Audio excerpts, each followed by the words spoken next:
It was a sultry afternoon in the dense Amazon rainforest. Steve, a boy of just 10, was camping with his parents, exploring the wild beauty of the region. They had planned this adventure for months, eager for moments of connection with nature. However, what started as an exciting journey quickly turned into a nightmare. As they gathered around a campfire, basking in the warmth and telling stories under the stars, all was quiet. After lying down in the tent, in the middle of the morning, the silence of the night was broken by harsh and indistinct voices. "What is it, Daddy?" Steve asked, his voice heavy with concern. "Shh, Steve, stay behind me," his father replied in a tense whisper, slowly getting up. Armed and masked men emerged from the shadows, demanding money and valuables. The tension in the air was palpable, and Steve's heart beat wildly as he felt the growing fear on his parents' faces. His father, trying to protect the family, tried to negotiate with the invaders. "Please, we don't have much, but take what you want and leave us alone," he pleaded, his voice trembling. The bandits, merciless and agitated, did not seem interested in negotiating. One of them made a sharp gesture with his weapon, silencing his father with an icy look. A gunshot echoed through the woods, and Steve's mother let out a scream of horror as his father fell to the ground. "No, Dad!" Steve screamed, his eyes wide with dread. His mother, paralyzed by horror, was forced to give up everything she had while keeping Steve protected behind her. After ransacking the camp and for no apparent reason shooting Steve's mother, the bandits decided to spare Steve, perhaps because of his young age or indifferent cruelty. He watched in shock as his parents fell to the ground, lifeless. The boy, now orphaned and alone, felt small and defenseless before the impenetrable vastness of the forest. Frightened and disoriented, Steve cowered near the remains of the extinguished campfire, listening to the nocturnal sounds of the jungle around him. The cries of nocturnal animals became frightening, echoing like silent accusations against the darkness of the night. He felt loneliness and grief mixed with his fear, unable to fully comprehend what had just happened. With silent tears streaming down his dirty face, Steve looked up at the stars above, looking for an answer or a sign of hope in the heavenly vastness. He knew, deep down in his heart, that his life had changed forever on that tragic night in the Amazon rainforest. Steve watched the bandits disappear into the dense shadows of the forest, leaving him alone in the oppressive darkness. Her body trembled with fear as tears ran wildly down her cheeks. He quickly approached the bodies of his fallen parents, calling them in a trembling whisper. "Dad, Mom!" His voice was an anguished sob, echoing in the nocturnal stillness. He desperately wanted them to get up, to hug him and tell him that everything would be fine. But there was no response beyond the deadly silence of the forest. Heartbroken and his mind clouded with terror, Steve knelt beside his parents. He stroked the cold, lifeless faces, begging in his mind for them to wake up. The brutal reality of loss was beginning to settle in his young heart, an oppressive weight that seemed to crush him against the rough forest floor. The stars above seemed distant and indifferent to his suffering. The sounds of the jungle, which once seemed fascinating and exotic, were now intimidating and hostile. Every movement of the surrounding shadows made him shudder, fearing that the bandits would return to finish what they started. "Please," Steve muttered, his words almost inaudible. He felt small and helpless, a child lost in a cruel and unforgiving world. Time seemed to slow as he stood there, alone with his pain and his fear. Every second was an eternity of loneliness and despair. But even in the midst of despair, a faint flame of determination began to burn within him. He knew that he needed to survive, not only for himself, but also in honor of the memory of his parents. With one last look at the bodies that now lay silent, Steve wiped away tears with the back of his dirty hand and began to think about what to do next. The dark, impenetrable forest around him seemed like a maze of unknown dangers, but he had no choice but to face it.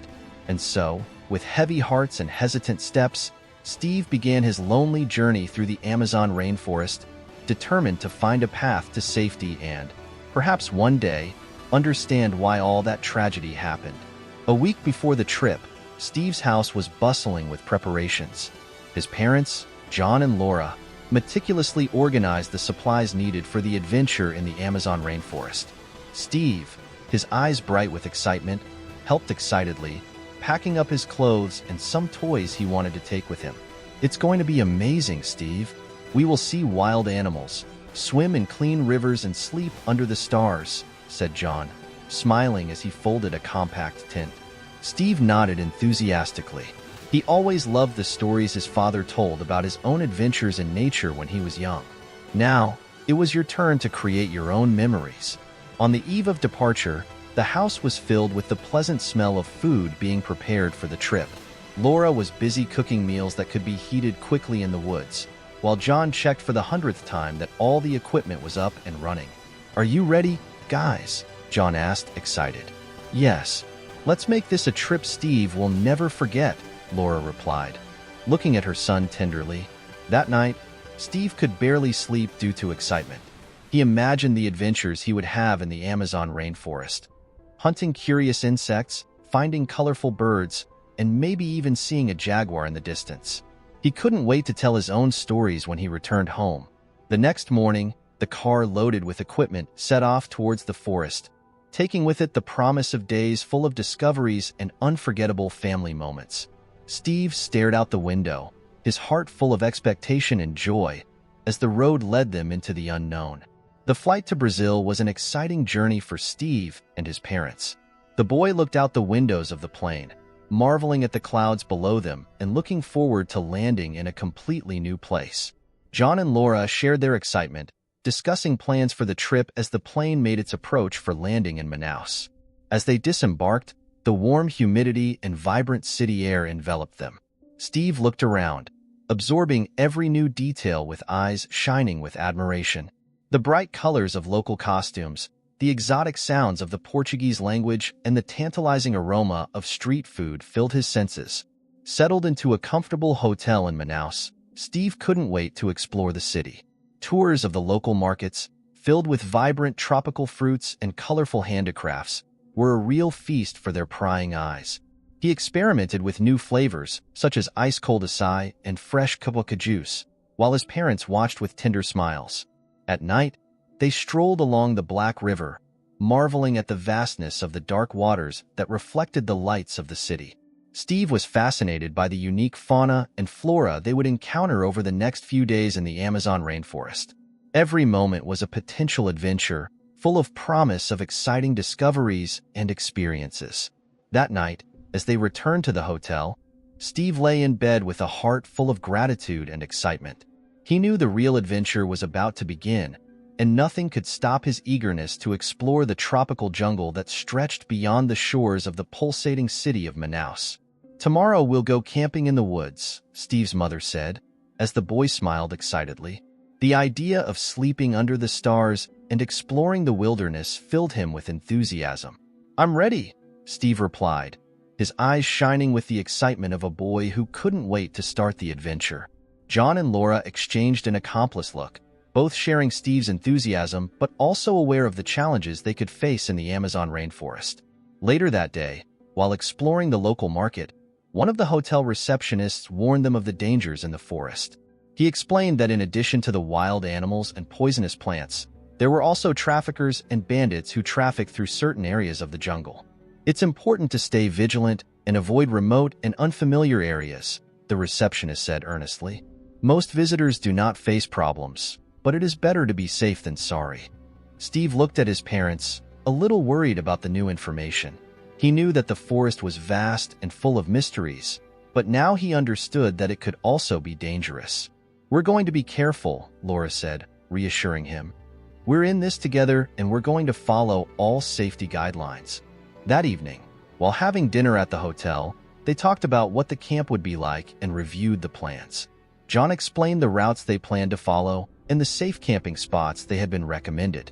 "Let's keep our eyes open and trust each other," John said, looking at Steve with determination. "This will be an adventure we will never forget."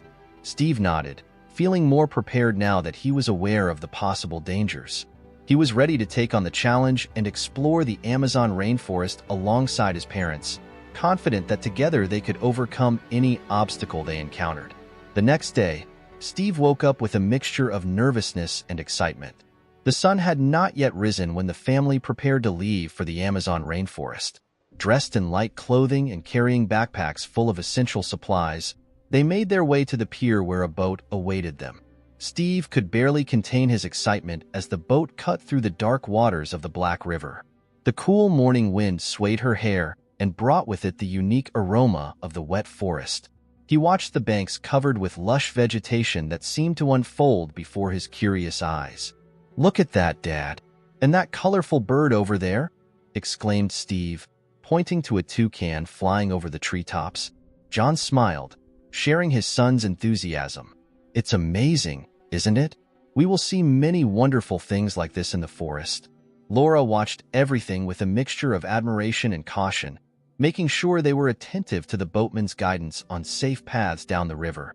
As they moved inland, Steve felt the excitement grow inside him.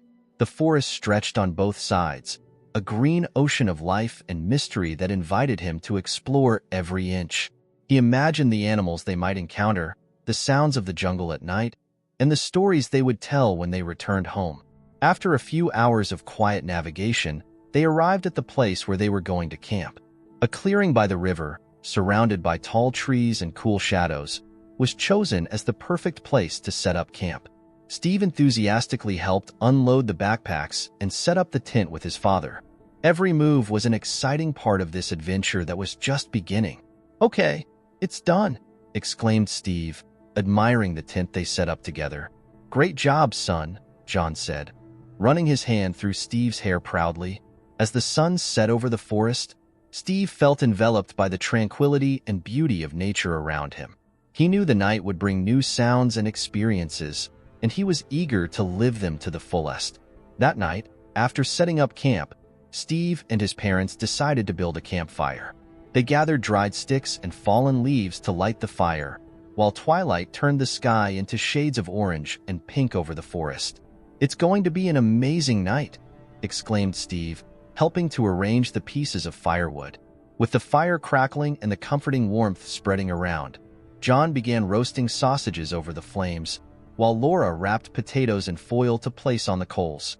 The delicious aroma of grilling food mixed with the smell of burning wood, creating a warm and familiar atmosphere. "It's ready, Steve," said John, handing him a skewer with a juicy golden sausage. Steve took the skewer enthusiastically, blowing gently to cool it before taking a bite. The smoked taste and juicy texture of the sausage made him smile with satisfaction. "It's great, Dad," exclaimed Steve, eating with gusto. Laura smiled as she saw her son enjoying the food. She placed the baked potatoes next to the sausages, cutting them into pieces to share. As they ate, the dark sky filled with stars, dotting the firmament like sparkling diamonds. "Hey, look at that constellation over there," Steve said, pointing to the starry sky. John and Laura followed his gaze, admiring the stars while Steve explained what he learned about the night sky at school. The evening passed in joyful conversations around the campfire, sharing stories, laughter, and moments of family connection under the vast canopy of the Amazon rainforest. With each shooting star that crossed the sky, Steve felt grateful to be there, in the heart of nature, with those he loved most by his side. After a pleasant evening around the campfire, Steve and his parents snuggled up in their tents to sleep, lulled by the soothing sounds of the forest at night. The fatigue of the journey and the tranquility of nature led them to a deep sleep. However, in the middle of the night, they were awakened by a strange and distant sound in the forest. John, instinctively alert, whispered for everyone to be quiet, listening intently. Whispering voices and cautious footsteps approached, breaking the night silence of the forest. Steve's heart raced as he realized something was wrong. He looked at his parents, seeing the concern on their faces illuminated by the dim light of the flashlight. Suddenly, the entrance to the tent was violently opened, letting the full moon illuminate the faces of strange and menacing men. They were dressed in a rough manner and held lanterns, their gazes fixed on the occupants of the tents. "What do we have here?" said one of the men in a hoarse voice, examining the inside of the tent with a flashlight. John raised his hands slowly, trying to stay calm despite the adrenaline coursing through his veins. "Please don't do anything rash," he asked in a firm voice, trying to buy time. Laura held Steve's hand firmly, protecting him instinctively. His heart was pounding in his chest as he tried to think of a way out of that dangerous situation. The bandits looked at each other for a moment, weighing their options. Finally, one of them spoke with an evil laugh. "You are going to give us everything you have. Wallets, cell phones, everything. And fast." Steve felt fear clench his chest as he watched his parents negotiate with the bad guys. He wondered what would happen next and how they would manage to escape from that terrible situation in the Amazon rainforest. Steve swallowed hard, struggling to hold back tears of dread. With trembling steps, he moved away from the tent, his eyes fixed on the shadows that moved around. Every shadow seemed an imminent threat, every noise a silent warning. He thought of his parents, hoping they were okay, but afraid of what might have happened to them. He felt helpless and lost in the vastness of the Amazon rainforest, not knowing where to go or how to find help. With his heart still racing, Steve started walking, his bare feet touching the damp forest floor. He knew he needed to stay calm and think clearly, for his survival depended on it now more than ever. It was very cold, and Steve could feel the icy night wind cutting his skin. Trembling, he walked toward the distant sound of running water, recognizing the path that led to the Black River. The memories of when they arrived by boat in the morning invaded his mind, intensifying his loneliness. When he finally reached the bank of the Black River, Steve looked around desperately, hoping to find someone, anyone who could help him. But the area was deserted. The pale glow of the moon reflected off the dark water, creating a scene of complete desolation.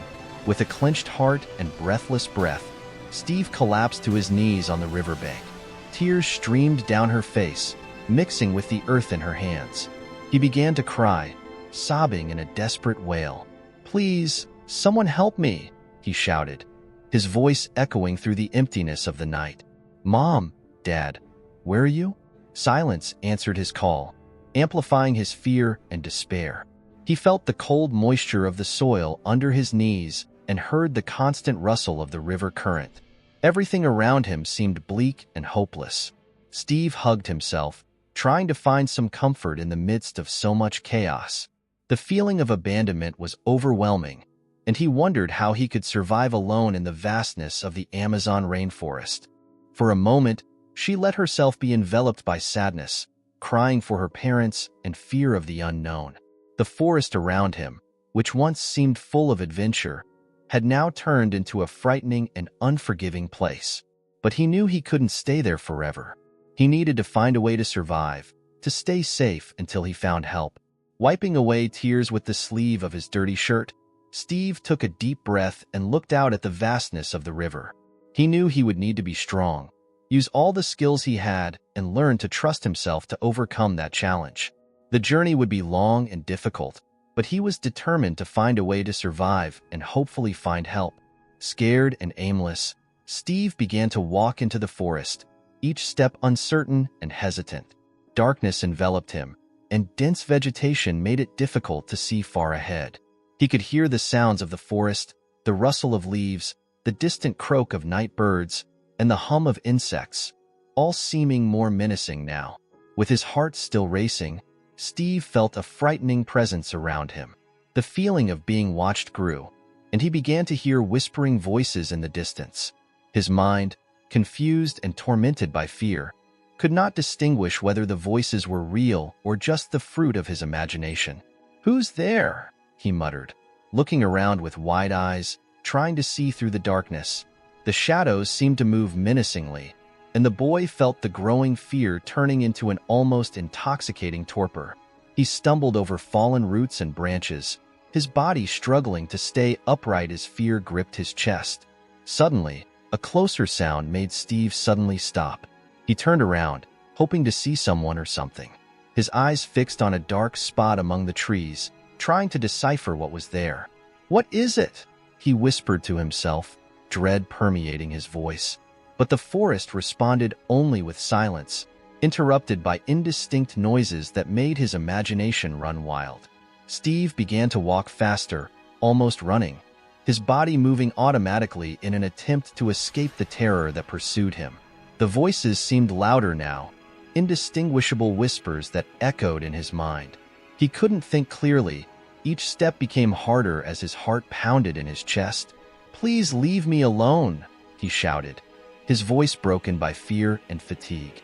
The feeling of being chased intensified, and he continued to run aimlessly, his torpor growing with each step. Dense vegetation and tall trees became a claustrophobic labyrinth, closing around him. Finally, exhausted and desperate, Steve tripped over an exposed root and fell to the ground. He stood there, lying on his back, looking at the starry sky through the treetops. Tears streamed down his face, and he felt his body shaking. With an effort, Steve got up again. That night ran through the willows and wild peppers, crossed the puddles, walked until his legs began to burn, when he let himself fall to the ground, where he fainted from exhaustion. "Dad, I had a horrible nightmare." He opened his eyes in fright, felt his tongue stick inside his dry mouth and his thoughts dull, his memories disordered. He no longer knew what had happened that morning and what had been his creation. He got up, still confused, examined the forest, did not know exactly where he was, kicked that somewhere near still the river, but did not see him and did not hear him there from where he was due to the tall trees. Anyway, soon the horrors of the previous night returned and set off to move on in haste. The memories of the early morning insisted on returning in small doses. Fractions of what had happened disturbed him. He saw the face of the bandits, his father and mother bathed in blood. He pushed away all these memories as if they were flies and tightened his step, his legs burning with pain and his mind not letting him forget all the misfortune that. Further on he found a small lake of clear water. Even without knowing the quality of the water, he decided to take a chance. He leaned over the lake, pouring his hand in the shape of a shell, and took the liquid to his mouth.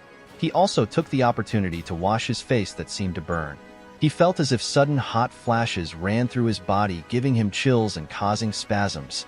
In that febrile and almost schizophrenic state, after quenching his thirst, he went back to sleep. When he awoke, he was still tired, and at that moment the sky was beginning to purplish in the twilight through the treetops. He closed his eyes again, forcing himself to sleep again. He suffered from small awakenings throughout that night, but luckily it did not rain, even though it was the rainy season. Another day or two passed in that confused state of numbness in the middle of the woods. On the third day, when he woke up, he felt that reality was a little more palatable and his stomach rumbled loudly. He cried from hunger, not knowing what to do.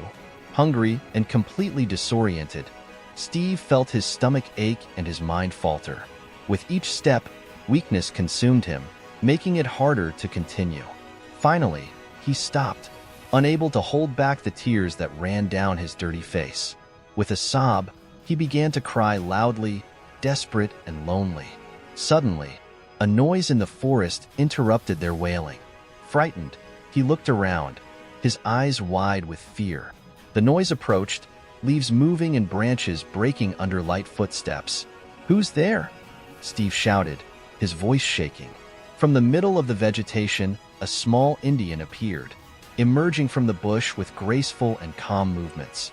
He had tanned skin, curious eyes, and a warm smile that contrasted with Steve's terrified expression. Steve stood still, not knowing what to do or say.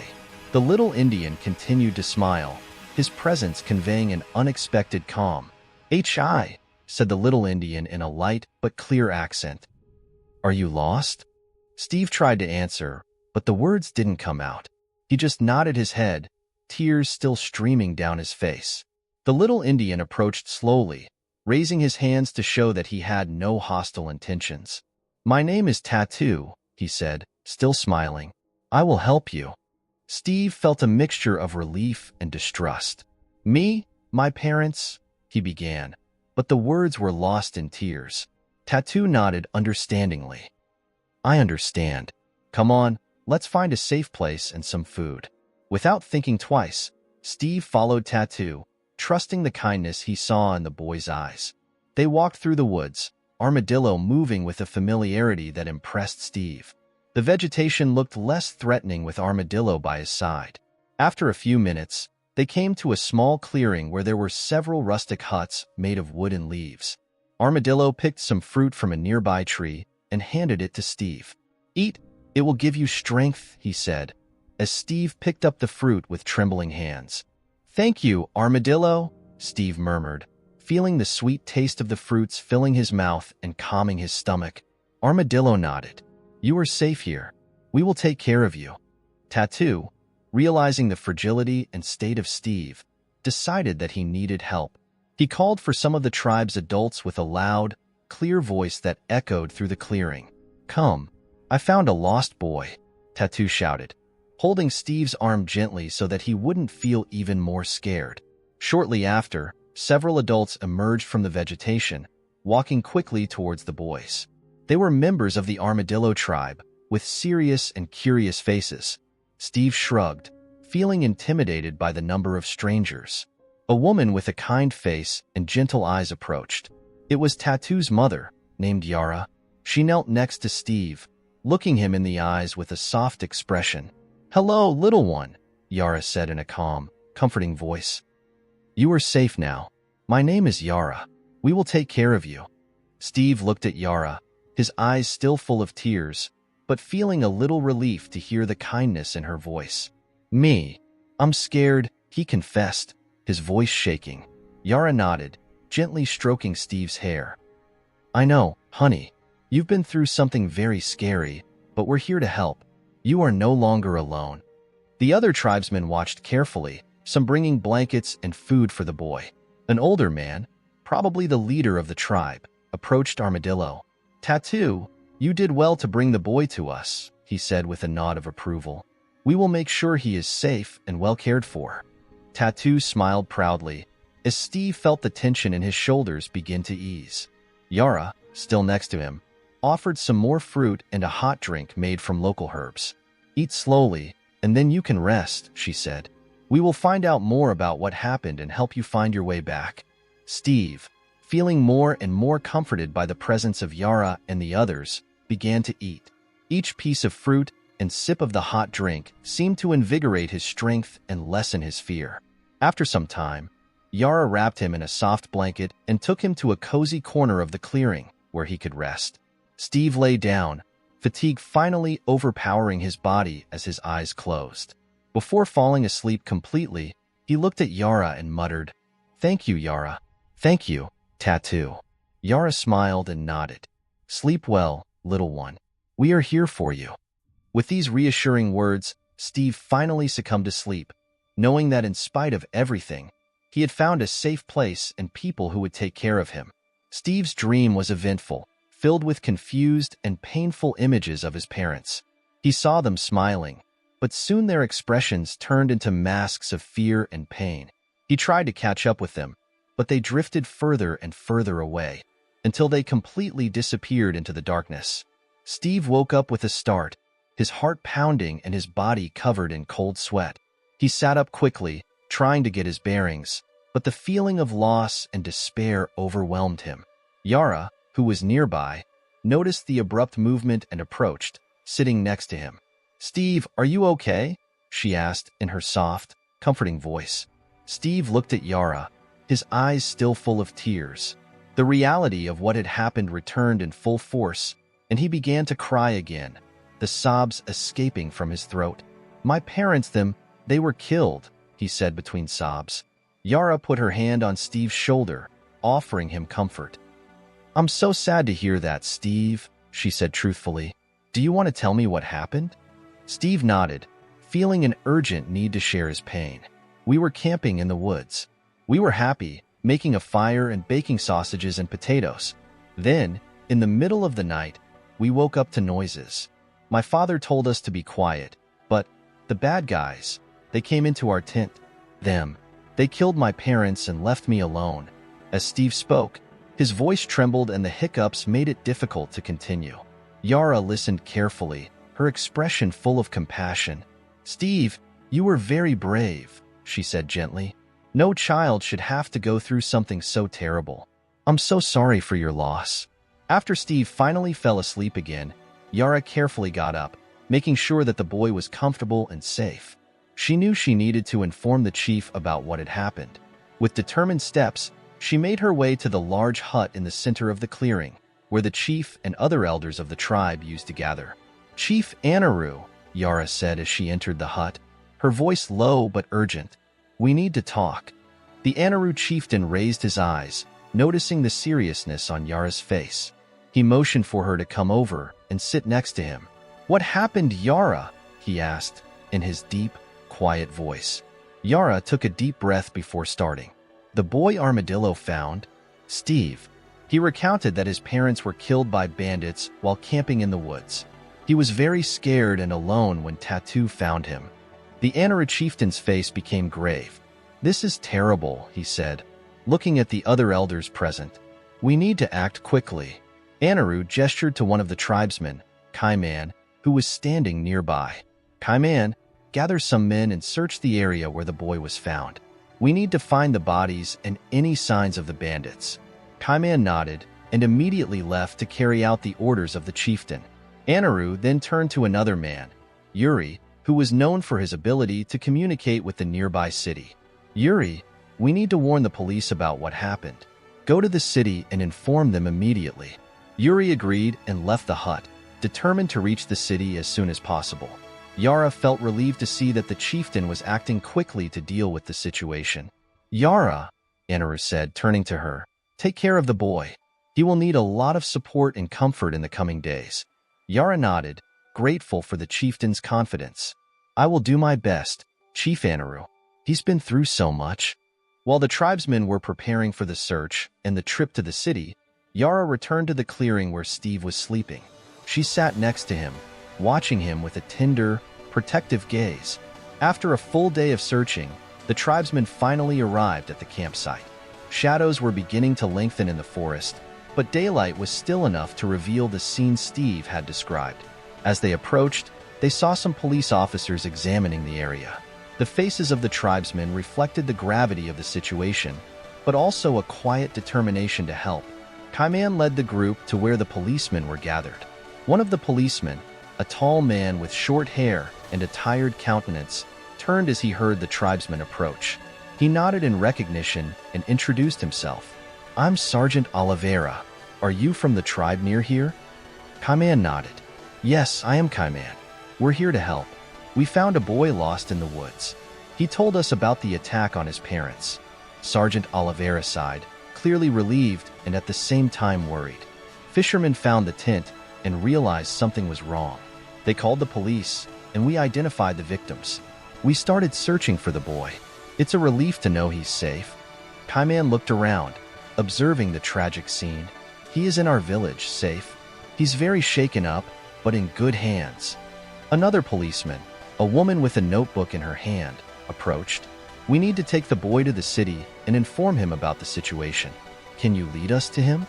Kaiman nodded. "Yes, we can, but he is very scared. We need to be careful." Sergeant Oliveira agreed. "Sure, we understand. We're going with you."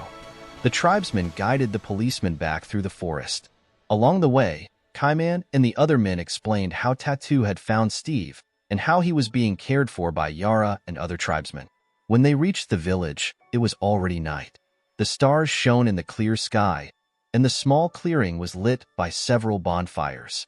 Yara was sitting next to Steve, who was still asleep, his sleep now calmer under the protective surveillance of the tribe.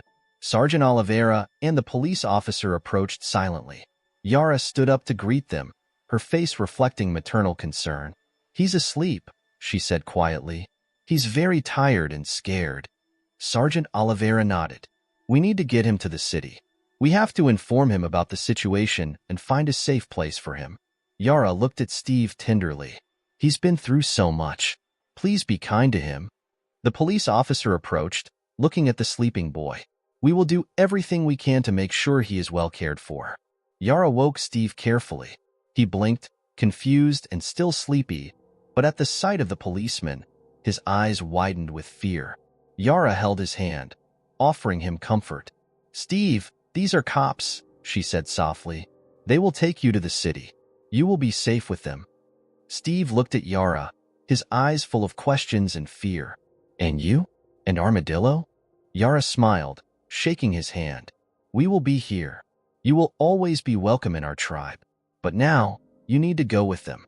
They will help you. Steve nodded, still reluctant, but trusting Yara. Sergeant Oliveira approached and knelt beside him. Hi, Steve. I'm Sergeant Oliveira. Let's get you to a safe place. I promise we'll take care of you. With the help of Yara and the cops, Steve stood up, still holding Yara's hand. He looked at Tattoo, who was standing nearby, and the little Indian smiled at him, raising his hand in farewell. Steve followed the cops, his heart still heavy but feeling a small thread of hope. He knew the journey to overcome his loss would be long, but he was beginning to believe he could find a new path. Thank you very much to those who have supported the channel financially through the link in the comment pinned. This helps me to bring more and more stories to you. And don't forget to like and also subscribe to continue receiving the new stories.